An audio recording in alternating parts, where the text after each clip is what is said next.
Welcome, everyone. My name is Dr. Cao Young, and I serve as the Academic Success Partner at Springboard Collaborative. Welcome to our webinar today on Meeting the Moment, Raising NAEP scores and Improving Attendance Through Family Engagement. So some quick housekeeping items. If you haven't yet already introduced yourself, please do so in the chat box. Please post any questions for our panelists in the Zoom Q&A box. The session will be recorded so that at the end of the webinar today, we'll email both the link to the recording and all the resources shared. And finally, if you could stay until the end to complete a survey, we'd really appreciate that. That said, we know that you all have busy schedules. So if you need to leave early, you can access the survey with the recording after it's sent along with resources. So please look out for these things in your inbox. Okay, so before I introduce the panelists today, I wanted to invite Springboard Collaborative CEO Alejandro Gibbs-Zagat to come on camera to share his opening remarks. Thanks so much. And thank you all for joining the webinar. Gal, can you give me a thumbs up if you can hear me? We can hear you. Great. Thank you. Okay, I'm going to share a brief reflection and then hand it over to our incredible panelists. Recent NAEP scores, they rattled the education world. Despite $191 billion invested in learning recovery, the achievement gap is still wider than it has been in 3 decades. And since then, there have been a zillion headlines. Our sector has continued to get battered by one blow after another. Can't quite seem to catch a break. But today, we are going to renew our sense of optimism through a discussion of what I see as the greatest and most underutilized resource in education: parents. So I'll share a brief reflection. When I saw the NAEP results, I was disappointed, but not puzzled. And I viewed them through the lens of my experience as a student and as a teacher. So my family came to the US. We quickly realized that schools serving poor families don't often live up to America's promise. So we tried a new strategy. We rented the cheapest house in an affluent community in New Jersey that had a highly rated public school. Years later, I became a teacher and taught first grade in one of Philadelphia's poorest neighborhoods in North Philly. And it was very much a tale of 2 schools in terms of the outcomes they were getting for kids. And I spent a while trying to figure out, well, what's the difference? Why is that? Could it be the students? Of course not. Kids in suburban New Jersey aren't inherently smarter than kids in North Philly. Could it be the teachers? Definitely not. My colleagues in Philly were some of the smartest, most capable, hardest working teachers I've ever met. Could it be the curriculum? Well, how could it be? It's not like HMH has some magic curriculum they refuse to sell Title I school districts. Could it be school funding? If only. Like, ESSER funds were disproportionately aimed at Title I schools, and our outcomes are worse, not better. So what's the disconnect? Where are we going wrong? We're not supporting parents. Parents are the primary determinants of kids' life and learning outcomes. Of course they are. Any of us who are parents could tell you that, and the research is unambiguous. Our society has enabled privileged parents to put their kids on the path to academic and economic success. And at the same time, we've made it so hard for marginalized parents to do the same. So the reflection that I'll leave you in kind of introducing the panelists is, unless and until we enable marginalized families to support learning at home, inequities will continue to persist. Parents are their kids' first and best teachers, but we haven't equipped them with the basic things we'd give any teacher: curriculum and coaching. So that's enough for me. I'm excited to hand it over to our esteemed panelists for a conversation about parents and the many outcomes they influence, from learning outcomes to attendance and enrollment. Thank you so much for joining. Thanks so much, Alejandro. So I just want to take a moment to share the why for today's webinar, why you're all here today. To do that, let's consider some NAEP statistics that may resonate with many of you. First, reading scores took a pretty big hit in 2024. And what's most concerning is not just the overall figure of 31%, which actually reflects a decline from 2 years ago, but the fact that our lowest performing students are reading at historically low levels. Specifically, 40% of 4th graders perform below the NAEP basic level, meaning they lack even the most fundamental reading skills. We're talking about the most basic or foundational reading skills. At the same time, we've seen a rise in absenteeism rates post-pandemic. So while the data may not conclusively show that high absenteeism caused a drop in scores, the National Center for Education Statistics points to a clear link between student absenteeism and declining performance. So, what does this mean for us? It suggests that a child's attendance can predict their reading success. We know that consistent attendance is critical for success, but many of our students are facing challenges going to school regularly. So now I'm just going to take off my literacy specialist hat for a second, get off my soapbox, and introduce all of our wonderful panelists, our fantastic panelists. They're all here today. Our panel will share today how we can harness the power of family engagement to help improve student attendance and overall performance. So it's my honor and my privilege to introduce each one of them. I'll start with Dr. Bergman. Dr. Ayel Bergman is Senior Vice President at Learning Heroes, where he leads research on the impact of family engagement on student outcomes and supporting school leaders in building more effective family partnerships. He is the former FACE officer in Cajon Valley Union School District and Dr. Karen Mapps, co-author of the Dual Capacity Building Framework for Family School Partnerships. Dr. Shade Harris is a nationally recognized leader in family and community engagement, known for her groundbreaking work in Richmond public schools that significantly reduce chronic absenteeism through reframing family engagement. As CEO of Groundwork Consulting, she now helps districts nationwide build systems of engagement rooted in love and centered on student and family voices. Jamal Washington is a project manager with Fresno Unified School District, leading after school and summer literacy programming while championing the power of strong parent educator partnerships to accelerate academic outcomes. So, welcome to all three of you. I'm going to ask Dr. Harris and Jamal the first question. So, I see you. Thank you. You both bring really unique perspectives to our discussion today. Given your leadership in family engagement efforts and initiatives aimed at reducing chronic absenteeism. And in the context of education, we're referring to a student who's missed 10% or more of school days, which equates to about 18 days in a school year for any given reason. So, Dr. Harris, as a result of your leadership in Richmond Public Schools, your work led to a significant reduction in chronic absenteeism. Jamal, the work that you led in Fresno in collaboration with Springboard resulted in a 26% reduction in chronic absenteeism. And according to the recent report released by Fresno, that's more than double the 12 percentage point decrease observed among non-participants. So that's pretty big. I'll start with you, Dr. Harris. Dr. Harris, can you share 2 to 3 strategies you implemented that other districts could adopt to improve student attendance, particularly through engaging families? Absolutely. And thank you so much for having me. I would say, and this first slide speaks to it, is the first thing that you have to do is we use the word engagement so often, but we don't define what it means. And when I have conversations within, whether it was when I was in Richmond or now all over the country, and they talk about their engagement efforts, they're not talking about engagement. They're still talking about involvement, right?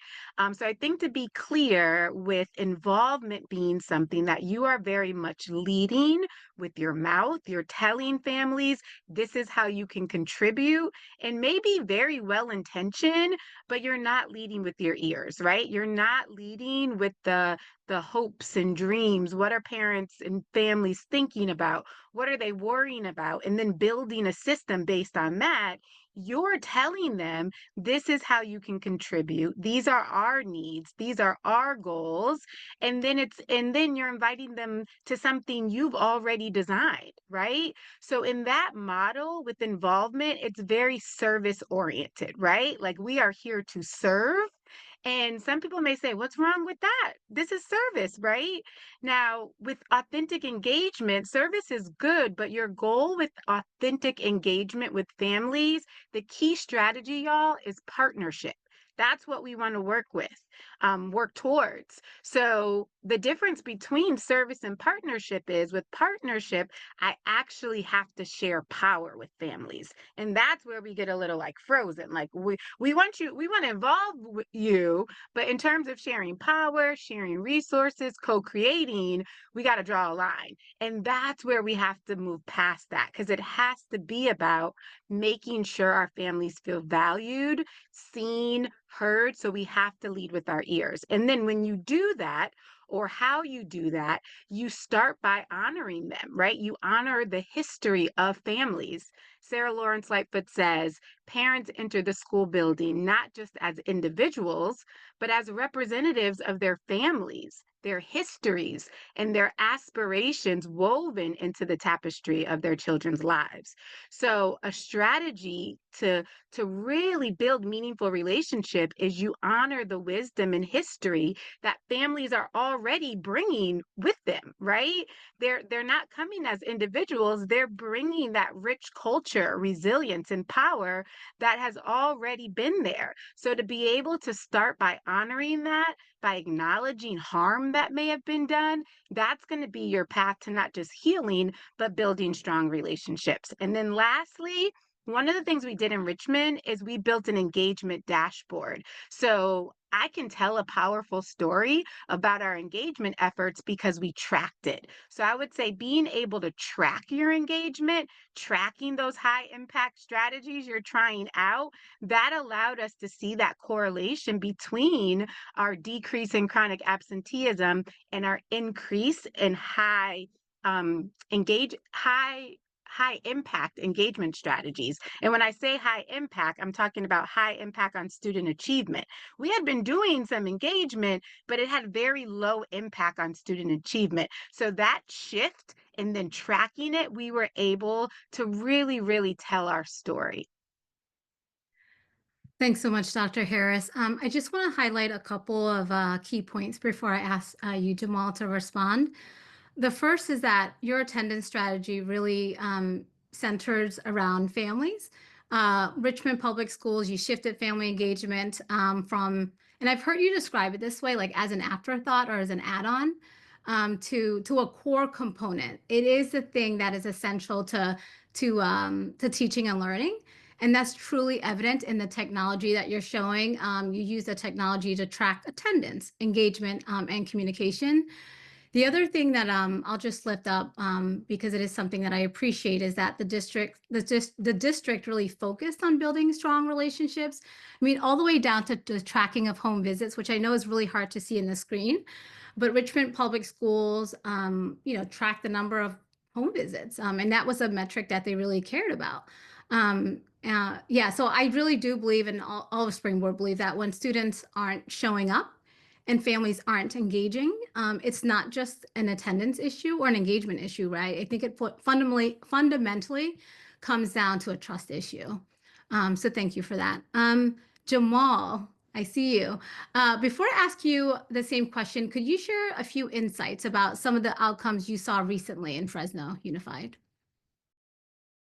Yes, absolutely. And thank you as well for having me here in this space and sharing the insights that we've gained in our district with family engagement.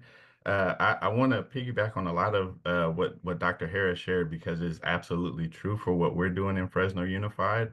Our families and our engagement model really forces our school sites and our educators to see our families as an asset, that they bring cultural wealth and value into our goals academically. And so building on the culture, the histories, the insights that families have, they're the first teacher for our young people. And so they should be partners alongside our educators in the classroom. And we know there's a ceiling for what you can achieve in the instructional minutes, but if families and educators are working together, we can achieve beyond what's capable of being achieved solely in the instructional hours in the school day.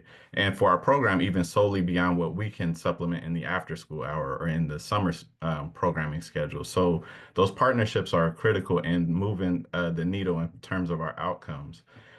For us in that asset-based partnership, there's pre-program, there's during program engagement, and then there's post-program engagement with families to continue to build on the love of reading, moving scholars forward in their literacy.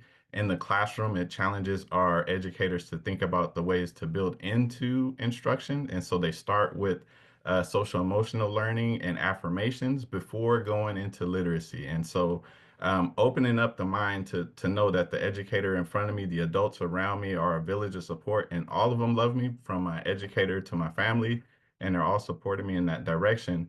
I think it carries beyond just what we do in our programs and in our classroom. And so for what we saw is that students were excited about program. And so they were excited. They didn't want to miss a day of program. And then it translated into, now, not only do I want to show up on the program days, I want to show up to school, because now the educators here, there's a legacy of this program that lives in my school site and in the school day.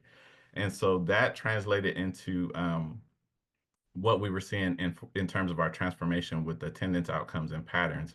And so our ultimate goal when we rolled this out in our district was to have legacies of this program model live at the school sites. And with everything that's going on right now, if our funding was cut and the program weren't to continue into next year, these pieces of the program that we've built into our educators will live at the school site, and that engagement and that welcoming at the school site and demystifying these cultures and legacies that were there before, where schools weren't inviting for students, they weren't inviting for families. There's negative associations with what the communication and engagement looks like. If we demystify those things and shift the culture, it shifts the outcomes for what we're able to achieve. Thanks, Jamal. And I really do appreciate the breakdown of what family engagement looked like for Fresno. So to summarize, the family engagement components there make up the Family Educator Learning Accelerator model, or the FELA model. So I really appreciate you mentioning the model, because I want to highlight for our audience the FELA framework, or the model itself. It's an open source framework for family engagement developed by Springboard. And as Jamal sort of mentioned, it offers a really clear structure to ensure that schools and families are truly collaborating, they're partnering with one another, and families are equipped to support learning at home. So it's important for me to mention this because it is a model that could be used and adapted across all contexts, across all content areas. Jamal, I think, sort of alluded to this, but the workshops were not just limited to Springboard families, but all of families in Fresno, which is really neat. So Jamal, can you share also 2 to 3 strategies you implemented that other districts could adapt rather to improve student attendance? Yes, absolutely. So, a couple things that we found is really cultivating that asset-based family engagement culture. It starts with defining family. I think for our district, there's a broad range of what family looks like. So, and moving beyond just like a mom and dad, but extended family, we have a population of foster youth in our district. And so, looking at folks beyond the parents, extended family members, aunts, uncles, grandparents, guardians, and even for a lot of our families, we see that extended family connections to the church, for example, are adults that can show up for our scholars in the program and be a support. And so, really, as we work with our educators, defining what family looks like and who's in that family circle, because the ultimate vision is having the adults that can show up. And so that looks different for our scholars. But then in addition to that, um, having the clear foundations for what family engagement is and what it is not. And so I think, as it was shared earlier, getting away from this assertion for like kind of the data chasing, the empty data chasing, where there's a family interaction, but that's not family engagement. And so we've really had to define that and work with our educators and challenge them on what they were counting as family engagement, and then pushing them to say, okay, this is what needs to happen. This is what our core intentions are and what will drive the outcome. So that's been a huge part of one of our strategies in building and continuing to build is setting the clear expectations of what family engagement is.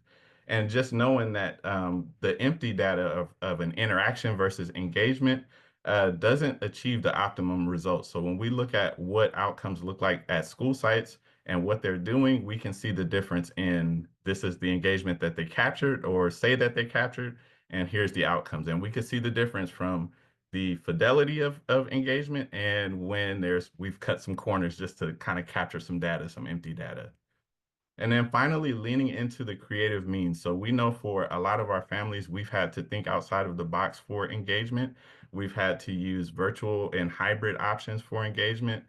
We've also had to implement alternative times. So doing family workshops during the after school hour might be a little bit too early for working families or families that may share a vehicle or have their kids in multiple programs. So after school sports, honors programs, leadership, there can be a pull on families to show up at this time at this location. And so we've had to be creative in offering multiple opportunities and inputs for family engagement to take place.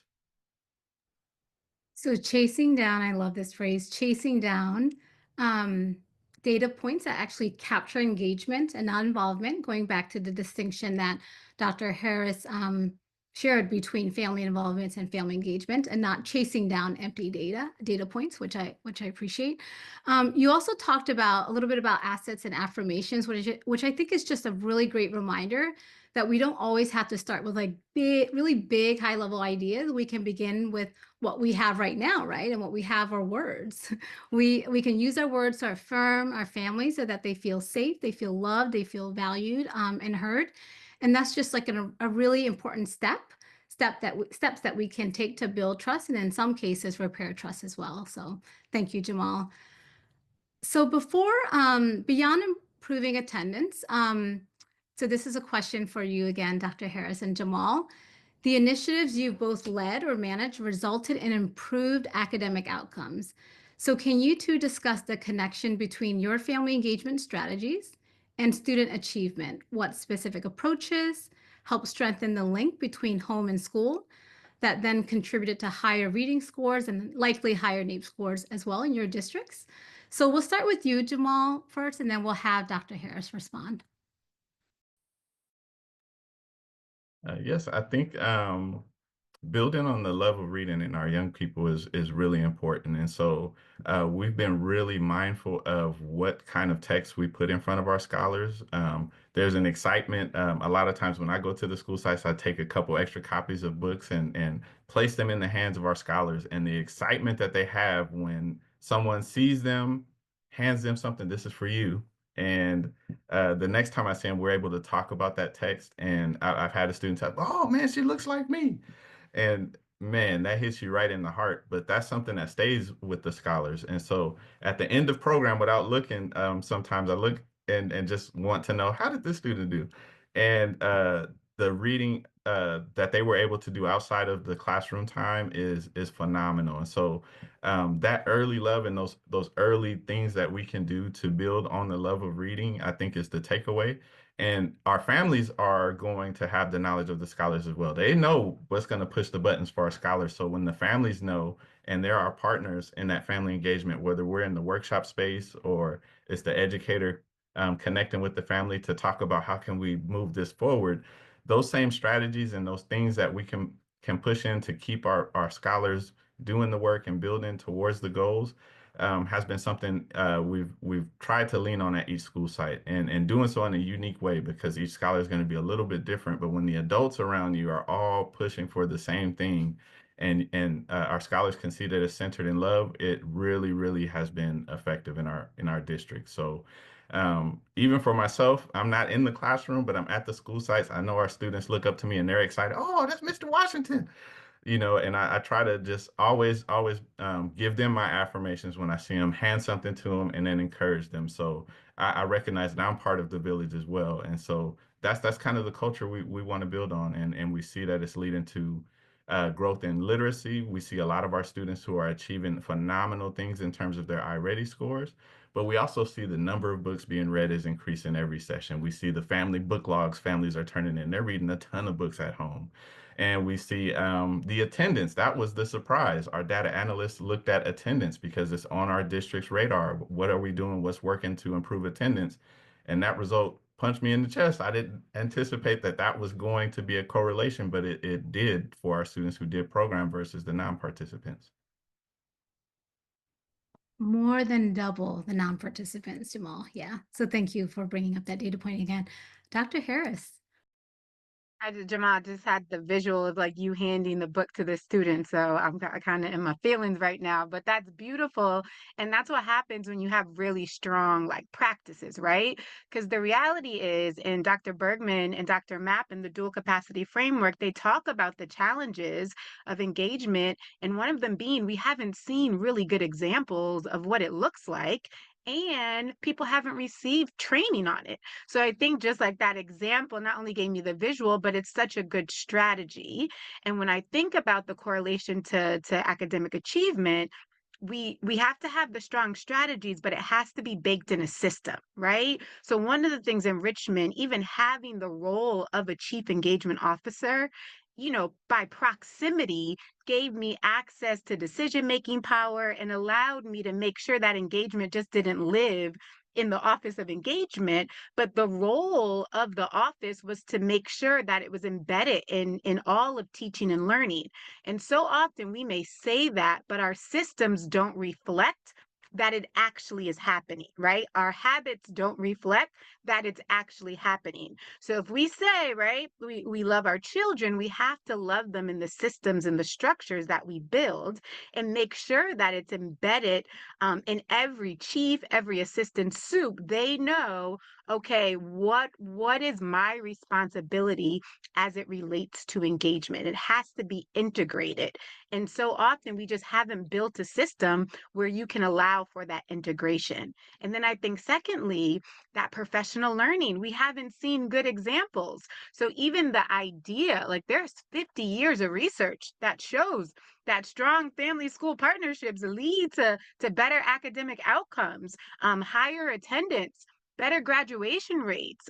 There's research and strong evidence, but if we don't provide meaningful, joyful learning experiences for our educators and school leaders that not only stress that, hey, there's some meat behind this, there's research, but also these are really good practical examples of what this looks like, and invest into that, then we're not going to be able to see these practices if it feels like an add-on. Like our educators are too busy, our families are too busy, our leaders, anything that feels like an add-on will not happen. So if you do not see it as a way to embed in what you're currently doing to meet those goals, it just won't happen. So that's why the integration and seeing the alignment is just so critical. Thanks, Jamal and Dr. Harris. I'm just reminded from this conversation about the research as well, Dr. Harris, and the research I think states pretty clearly that not all forms of family engagement are built the same. They're not all created equal. So we're going to invest in family engagement. Let's make sure to do it in ways that are, I love these phrases, baked into a system, really embedded or linked to learning, and proven to actually lead to improve student outcomes. I'm just reminded of that one book, Beyond the Big Sale. There's nothing wrong or inherently wrong about bake sales, right? But if we're going to do a bake sale, as an example, why not hand out books, right? So really thinking through the time that we have, we have such limited time as teachers, as leaders, as practitioners in the field, and if we're going to invest in family engagement, let's do it in ways that will result in improved student outcomes. So thank you. So now we're going to invite Dr. Bergman into the space. I see him. He's going to be sharing two reports. So Dr. Bergman, we're going to have you talk first about your findings from Learning Heroes and TNTP's findings in 2023. And the findings revealed a really strong correlation between pre-pandemic family engagement and lower rates of chronic absenteeism post-pandemic. Before you discuss what these findings might mean for the audience, can you elaborate more on these findings for us? Sure.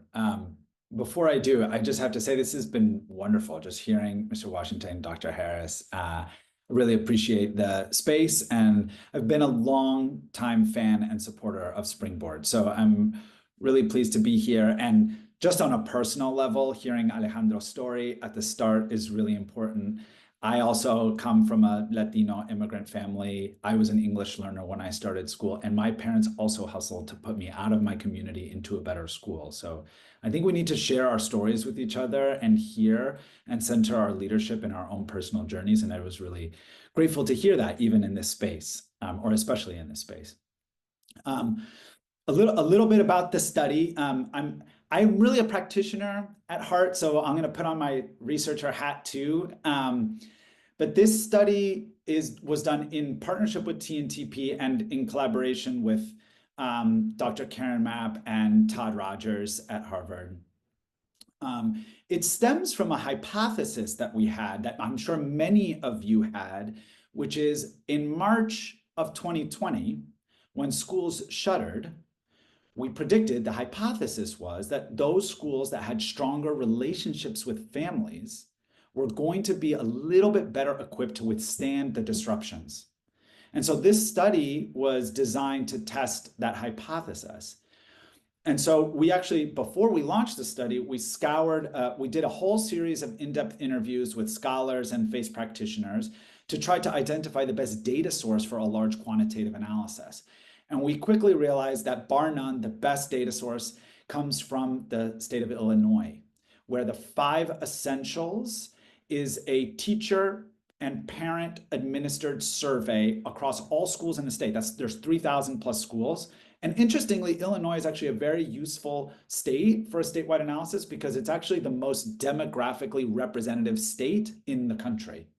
And they've been administering, the University of Chicago Consortium on School Research has been administering this survey for many, many years. It's been clearly validated in research. And one of the 5 essentials for effective school improvement is school community ties, is what they call it, or family engagement.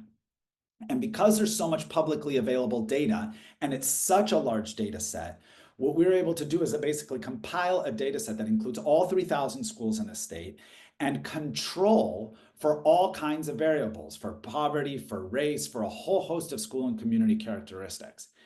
And what we found when we compared the family engagement scores from 2019, which is the last full year of data pre-pandemic, to 21-22, which is the first year that everybody was fully back in school, when we compare the pre-pandemic family engagement scores to the post-pandemic outcomes, we found a very strong connection after controlling for all of these factors. And so you can see that everybody's chronic absenteeism went up, but the schools with weak engagement, those in the 10th percentile, had a much higher increase than the schools with strong engagement, which we would qualify as the 90th percentile. So just to give you a sense of what that difference is, in a school of 500 kids, that's 31 children that are not chronically absent. That's 31 babies that are not chronically absent. In a school of 1,000, that's 62 kids. That's multiple classrooms of kids. That's a whole grade level of children that are not chronically absent, solely attributable to the strength of their engagement with families. So we also see this in ELA proficiency, in math proficiency. Those differences in ELA and math, we were like, how substantive is that? Because, we were talking a lot in that time about like the value of in-person learning versus remote learning. So we did an analysis to compare. Those differences equate to more than 100 in-person learning days. So our point is that this is not fluff. This is very serious. There's very clear data that helps us underscore the value and the importance of engagement. And now what we're doing is we're actually doing a qualitative study to follow up on this quantitative analysis, where we're actually going to schools across the state that have been overperforming expectations. So we have a way to identify which schools consistently get much better engagement scores than we would have expected otherwise, and comparing them to schools within their same community so that we can see what sets some schools apart when all other conditions are roughly the same. So again, we're in the field now, and we have our hypotheses, of course. So stay tuned. We should have more information on that data probably in the fall. Thank you. And I think this report really highlights the power of pre-existing relationships and engagement efforts that took place long before the pandemic, right? Because for schools that had really strong, family engagement, it acted as a buffer. I mean, we saw that, or you saw rather, that the strong family engagement really sort of served as like a cushion to any negative impacts of the pandemic on our students, right? So thank you for sharing this data. We're going to move to a different report now. And in that report, you've outlined 3 pillars for effective engagement. So I'll just read the 3 pillars: trust and teamwork, linking engagement to student learning, and investing in supportive systems and structures. Could you elaborate on how schools and districts can practically implement these pillars to improve both attendance and overall student achievement? Sure. I mean, this really distills the research that you heard Dr. Harris and Mr. Washington referring to earlier, like the 50 years of research, the dual capacity building framework, along with Learning Heroes, my organization, we do nationally representative polling of parents, teachers, and principals. So it borrows from that data as well. And in the report, Unlocking the How, which has just been placed in the chat, you'll actually see, if you go, maybe if you can go back to the previous slide, if you go to the report and actually you scroll to the end, what you'll see is a set of what we call leadership look-fors, which is basically like helping school principals in particular know what they should be looking for and doing to advance these 3 pillars. This really makes up the framework of our coaching and our training for school and systems leaders. So here I'm putting my practitioner hat back on. So on the 3 pillars, the research is just like so clear. Like if you're not focused on building trust, you're not gonna see any changes for kids. And in fact, you're really just replicating the existing systems that perpetuate inequity and distrust, right? So either you're building trust and disrupting mistrust, or you're enabling the existing systems to continue. I see it as essentially as a zero sum. The second is around student learning and well-being. You can go back. Much of family engagement, as Dr. Harris was saying earlier, it sits outside of the realm of teaching and learning in schools. It's seen as extra. It's seen as a compliance mandate. It's not something that school principals and district leaders prioritize because they haven't necessarily seen what excellent engagement looks like. And if you haven't seen what excellent engagement looks like, and you have a very demanding job and you have your own priorities, why would you focus on it? Your boss isn't asking you about it. Nobody's asking you for an engagement strategy that advances chronic absenteeism. So we don't actually have, so much of our engagement strategies are unlinked to student learning and well-being. And that is a problem. And that actually fails to grab the attention of the key decision makers that want to see improvement on their bottom line, their student outcomes that they are held accountable for. And then lastly, on infrastructure, if we haven't built our systems to promote really effective engagement, we need to redesign our systems. And there are ways to do that are small steps that lead to bigger improvements over time. And again, you can see in the leadership look for some examples for that. So, okay, you can go to the next slide now. On trust, I mean, at the end of the day, it's like you can't bake a cake without flour. You can't build a family engagement strategy without trust. And that to me really starts by breaking, the more and more I think about it is, when we can get our educators to take their physical body outside of the school building and go to community, be in families' homes, walk the community with educators and be in presence. This family listening session that you see on the right, we can do these family fish bowls where you really just, what you see in this picture is families on the inside sharing their hopes and dreams, sharing what keeps them up at night, what schooling was like for them when they were children in their country or here in the same schools, and the staff are on the outside just listening. And you see some people are in headsets. The conversation could be entirely done in Spanish or in whatever language, and you flip the power imbalances so that the educators have to rely on the interpretation, or you flip the power imbalances by having the meetings between parents and teachers happening in the home instead of in the school where they almost always happen. So there are ways to disrupt the power imbalances that are really efficient ways of building deeper trust. And you can't get anywhere unless you really start with building trust. That's the first thing. And then the next thing, if you can go to the next slide, around student learning and well-being. So a lot of times when I talk to leaders, when I first start talking to school systems, there's what do you want to see different? Oh, I want more parent volunteers. I want to do a better, nobody comes to my coffee with the principal. You know, like it'd be nice if we could actually get some attendance at back to school night. And that essentially like replicates the systems we have. There's almost like a failure of imagination. So our message is, in order to anchor this work on student learning and well-being, you need to anchor your strategies on student learning and well-being. So we have Dr. Mapp is fond of saying, family engagement should not be a goal. Family engagement is a strategy to achieving your goals. So when we start talking to school, I know it's hard for a lot of folks to get the attention of their principal or their superintendent. The way to get the attention of leaders on family engagement work is when you say, I'm not here to talk to you about coffee with the principal. We will talk about it. What I'm here to talk to you about is your chronic absenteeism problem, or your ELA proficiency problem, or your school culture problem.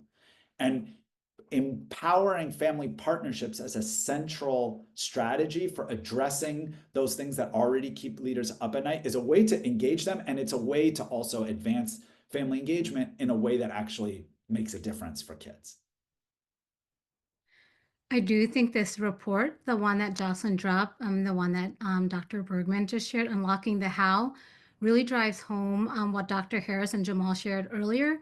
It's about establishing the right infrastructure, the right systems, making sure the right individuals are in the right places to, in a sense, right, like implement a family engagement strategy because it is a means to an end, right? The other thing I wanted to lift up is you mentioned training teachers and training leaders, the leadership workforce, which I think you can also find in the report.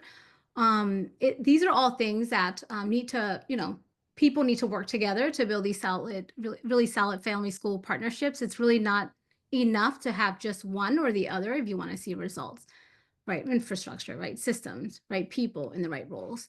Thanks, Dr. Bergman. Now I see all three panelists here. I have a question for all three panelists. And so I'll start with, we'll have Dr. Harris share first and then Dr. Bergman. So the question is, many districts struggle with family engagement and they struggle to build lasting homeschool partnerships. What are the most common obstacles you've seen, and what advice would you give to districts and schools on how to build a stronger collaborative culture to improve attendance and academic outcomes? So again, we'll start with Dr. Harris and then we'll move to Dr. Bergman. So I'm gonna, Dr. Bergman kept talking about trust, right? Like we've said that so often during this short time, but let's kind of break down what that means, because I think one of the biggest challenges is that there's a huge lack of trust where families don't feel invited or valued, right? And families just won't go places where they're not valued. I wouldn't go somewhere where I wasn't valued. So when you think about trust, right, think about it like a bank. If we break down trust, we're talking about care, consistency, competence, character, right? So every time you show that with the family, you are making deposits into that relationship bank, right? Every moment, any moment where you can show consistency in your behavior, where you can show a level of care, of value, you're making deposits into that bank. And the reason why in that Learning Hero study was so powerful with those schools is they had money in the bank, right? Like they had something to be able to fall on. And what happens is so often our first interaction with families are in moments of crisis, frustration. We're reaching out when there's a problem, and we're already operating from a deficit, right? We're in overdraft form before we even start it because we haven't made those deposits of trust and relationship building before the actual really hard moments. and it's impossible to draw on something you've never built, right? So we have to be intentional, and my advice would be is be intentional about making those deposits consistently, not when there's just an issue, right? But you have to capitalize on every single moment to build trust through positive, proactive communication, acknowledging and celebrating the strengths of families and what they bring, creating spaces where you're co-creating things together and families' voices are heard and valued, and then building systems that ensure engagement is not left to chance, right? But woven and integrated into everything we do. And then when families feel genuinely valued, it translates into stronger partnerships, better attendance, but more importantly, you're going to see those improved academic outcomes. So again, consistently make those deposits into that bank. Yeah. I would add, I could keep going on trust. Like it is that important. And also like, I think a lot of districts want to have their parents show up. They want to do the involvement. The emphasis on trust challenges assumptions that educators have about families. My experience is that like busy parents who work 2 or 3 jobs, they show up if they think they're going to be heard. They make the time because there's actually nothing more important in their lives than their kids. But like, why would you show up if it's going to be the same thing and nobody's ever listening to you? So I could keep talking about trust, but I'll add on the student learning piece. I'm going to drop into the chat actually a report. Like I said earlier, we at Learning Heroes are also a research entity. We do a lot of polling, and the most recent poll we did was in November of 2023 with Gallup. And we found what we have like consistently found, which is that 90% of parents in America think that their kids are at grade level. I'm just hold that for a moment. 90% of parents in America think that their kids are at or above grade level in reading and in math. And that's largely because families rely on report cards. And the vast majority of parents report that their kids are getting A's or B's or even C's. And so they don't see that as like failing, but they don't necessarily know the iReady scores, right? Or they don't necessarily know like how their kids are performing. Schools are awash in data, in formative assessment data.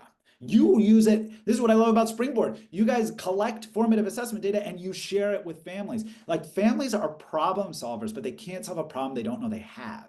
And a lot of time, schools are anxious about sharing the truth about how students are performing. We've done focus groups with teachers and we say, why don't you share? And the top 2 reasons they tell us about why they don't share accurate data with families: I'm worried I'm going to be blamed, and I'm worried my principal won't have my back.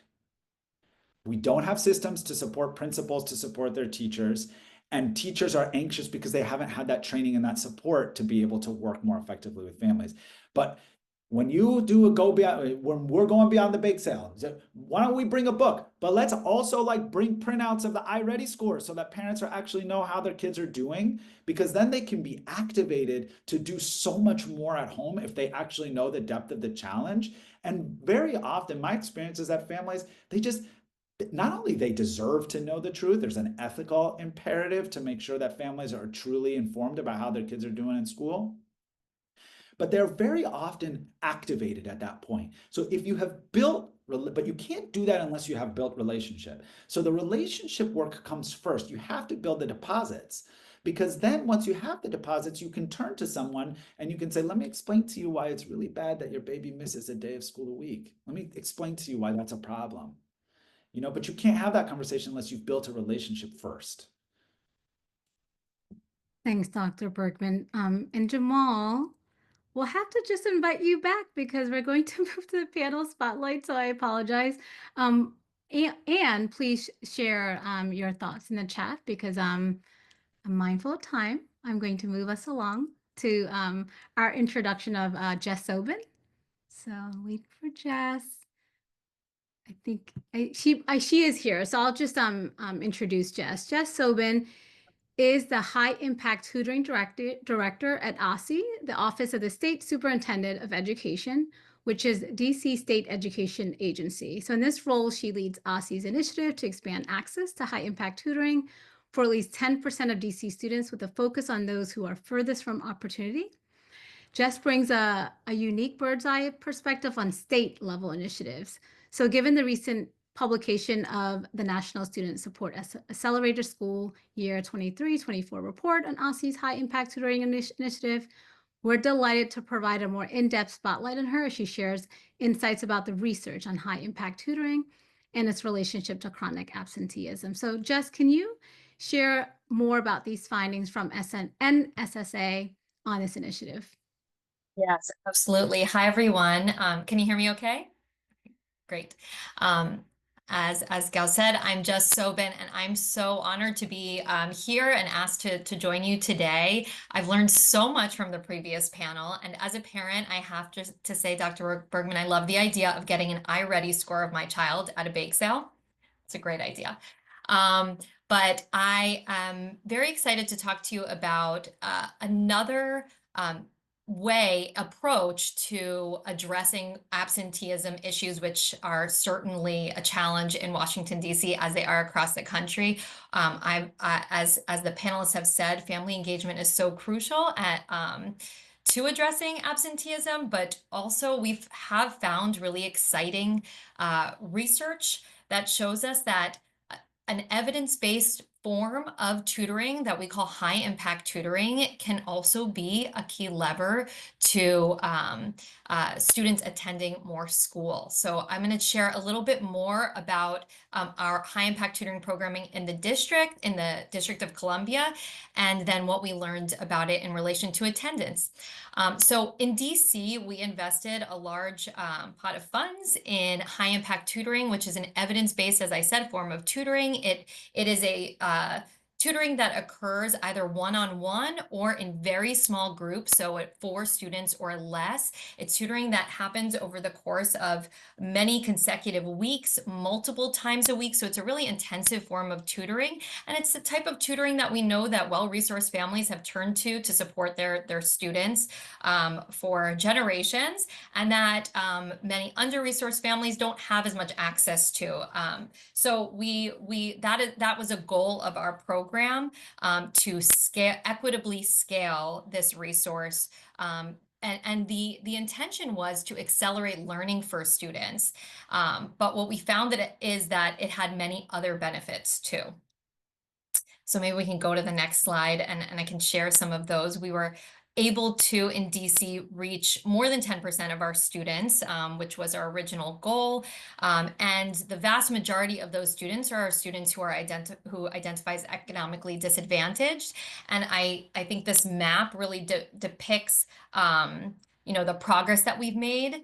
In DC, the red dots represent private tutoring locations. If you go into Google, if you're a parent and you're looking up, where can I find tutoring in the district, you find them all clustered around the higher resource wards in the district. And then the blue dots represent all of the locations where the state has invested in supporting high impact tutoring and ensuring it is accessible to students in those communities. So, and in the next slide, I can share a little bit about the outcomes we found. Yeah. So we have seen that students who receive high impact tutoring services, they are growing in terms of their academics, in terms of literacy and math. Students who participate in high impact tutoring have narrowed achievement gaps with their non-tutored peers on most interim assessments. So that was the driving force of this investment. But what we also found is that students who are enrolled in high impact tutoring come to school more frequently. Students were less likely to be absent on days when they had scheduled tutoring sessions. And we really believe that's because of the relationships they built with their tutors, because it is such a core part of high impact tutoring to have really strong relationships between tutors and students. And that led to some really positive indications of school climate and positive implications on our teacher pipeline as well in DC. Thanks, Jess. I know you've already alluded to this, the fact that, I mean, at least it's in the report, Springboard Collaborative played I think, a pretty significant role in the OSCE study. So if you could share a little bit more about the district's collaboration with Springboard and also any observations regarding the impact of family engagement and student outcomes. Yeah, absolutely. Yeah, Springboard has been a wonderful partner to work with in the district. We partnered with Springboard as well as several other tutoring providers to offer high impact tutoring to students in their schools. And what we really appreciated about our partnership with Springboard is that they, and I know Dr. Harris used this term, baked into the system for family engagement, but I think Springboard really bakes themselves into their schools. And this is something that we've seen is really crucial to the success of programs, especially when a third-party provider that, really knows their stuff when it comes to tutoring services, but enters into a school building and just kind of like, again, it was alluded to, becomes like an add-on service for students. We see challenges and we don't see as much impact because we don't see as much buy-in from the schools, and you can't even get to the point of family engagement because schools are more guarded around those providers. But Springboard has a model that where Springboard uses teachers to tutor students and then really leans into that family engagement component as a core part of their programming. So we know that while we haven't been able to evaluate just Springboard impact on attendance, we know that they are part of this body of research that shows us that really strong tutoring can improve attendance for students. Thanks so much, Jess. Thanks for your time today. Yeah. So before I invite Dr. Shelley Shires, our amazing Chief Product and Service Officer, into this space, I do want to express my sincere thanks on behalf of Springboard Collaborative and anyone who's tuning in today, to our panelists for sharing their wisdom and expertise. So thank you for your time. So Dr. Shelley Shires. Thank you, Gal. Thank you for having me. And if we could go to the next slide, I wanted to take this opportunity to share with everyone what Springboard Collaborative has to offer in the spirit of what we've discussed today. So Springboard offers an after-school as well as a summer school literacy program, pre-K through third grade. Research-based, offered by teachers and fueled by families to deliver literacy growth. And in addition to those programs, we also offer a standalone family workshop, which is a series of family materials that are intended to build family learning coaches' literacy practices as well as their confidence. And this offering is a great way to augment an existing academic program in a way that builds that family educator partnership and fuels that literacy growth. And this is what we offer today. And if we go to the next slide, coming soon on the horizon, we are positioned to extend our pre-K through third grade offering through to the fifth grade. We're also positioned to offer in the school day high impact tutoring interventions using Future Forward's model, which has tier 1 evidence base.